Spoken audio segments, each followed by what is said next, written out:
Sunflower oil first తీసుకోవాలి. కడాయి పెట్టిన గరం అయిపోయింది. గరం అయిన తర్వాత ఆయిల్ పోసిన తర్వాత ఆవాల జీలకర్ర వేసుకున్న.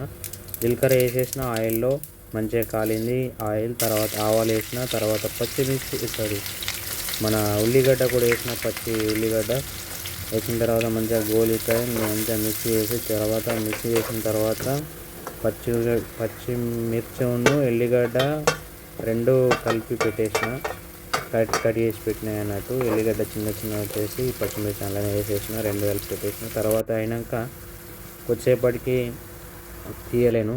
మళ్ళీ ఉల్లిగడ్డ అట్లా అయిపోయినాక టమాటా మంచిగా మీద కొత్తిమీర ఇప్పుడు వేసేద్దాం. టమాటాలు కళ్యామాకును టమాటాలు రెండు ఒకటే ఉన్నాయి అన్నట్టు. అందులోనే వేసిన తర్వాత అయిపోయింది. మళ్ళీ కొద్దిసేపటికి అట్లనే పెట్టేసిన తర్వాత కొద్దిగా ఉప్పు మనకు పసుపు కొద్దిగా పసుపు వేసిన తర్వాత మంచిగా మిక్స్ చేసిన తర్వాత మళ్ళీ ఇప్పుడు అయిపోయింది. మంచిగా మగ్గింది కాబట్టి ఇప్పుడు మెంతి వేసుకున్న తర్వాత మంచిగా గోలిన తర్వాత ఏముంటుంది ఇక చూడాలా.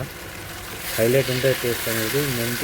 మెంతి టమాటా పప్పు అంటే కిరాక్ ఉంటుంది కాంబినేషన్. అన్నంలో అల్లం కొద్దిగా వేసుకుందాం. మళ్ళీ అల్లం వేసుకున్న తర్వాత మంచిగా మెంతి గోలిపోయింది అలా పచ్చిమిరపకాయలు అదేంటి మన ఎండుమిరపకాయలు వేసుకుంటే కూడా ఇంకా టేస్ట్ బాగుంటుంది, ఇంకా వేరేలో ఉంటుంది. ఇప్పుడు పప్పు వేసేసుకుందాం. పప్పు వేసుకున్న తర్వాత మొత్తం అది తీసేసి పెట్టేద్దాం. మళ్ళీ వేసిన తర్వాత మంచిగా మిక్స్ చేసుకున్న తర్వాత కొద్దిగా కారపొడి వేసుకుందాం. ఎంత కావాలనుకుంటే అంత వేసుకోండి, బాగా వేసుకోకండి. మళ్ళీ కారం ఉంటే బాగుంది, తినరు కూడా. అందుకే నాకు ఎంత కావాలో అంత వేసుకుంటున్న కారపొడి. మెంతి టమాటా పప్పు అనేది మంచిగా అంటే ఏముంటుంది కాక హైలైట్ ఉంటుంది. కొన్ని నీళ్ళు పోసుకుందాం.